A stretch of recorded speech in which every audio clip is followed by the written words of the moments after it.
আমি পরিস্থিতির শিকার হয়ে গেছি। যদি মালয়েশিয়ান ভাষায় এই কথাটি বলতে চান, তাহলে এই কথাটি আপনি বলবেন, saya sudah jadi mangsa kedian.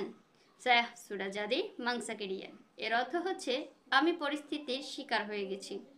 saya মানে হচ্ছে আমি, sudah jadi মানে হচ্ছে হয়ে গেছি, মাংসা মানে হচ্ছে শিকার, কেডিয়ান মানে হচ্ছে পরিস্থিতির। তাহলে saya sudah jadi mangsa kedian, আমি পরিস্থিতির শিকার হয়ে গেছি। কিছু করো যেটা ভালো। যদি মালয়েশিয়ান ভাষায় আপনি এই কথাটি বলতে চান, তাহলে এই কথাটি আপনি বলবেন, buatlah sesuatu yang baik, buatlah sesuatu yang baik। এর অর্থ হচ্ছে কিছু করো যেটা ভালো। বুয়াতলা মানে হচ্ছে করা বা করো, সেসুয়াতু মানে হচ্ছে কিছু, ইয়াং মানে হচ্ছে যা বা যেটা, বাইক মানে হচ্ছে ভালো। তাহলে বুয়াতলা সেসুয়াতু ইয়াং বাইক, কিছু করো যেটা ভালো। টাকা পয়সা সেভ করে রাখতে না পারলে পরে পস্তাতে হয়।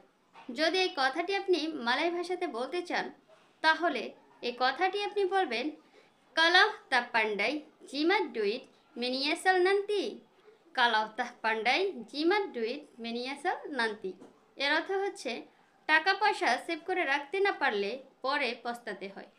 কালা মানে হচ্ছে যদি, তাক মানে হচ্ছে না, পান্ডাই মানে হচ্ছে যে খুব পারে বা পারদর্শিকতা, জিমাত মানে হচ্ছে সেভ করা বা খরচ থেকে বাঁচানো, দুইত মানে হচ্ছে টাকা, মেনিয়াসাল মানে হচ্ছে পস্তানো, নান্তি মানে হচ্ছে পরবর্তীতে।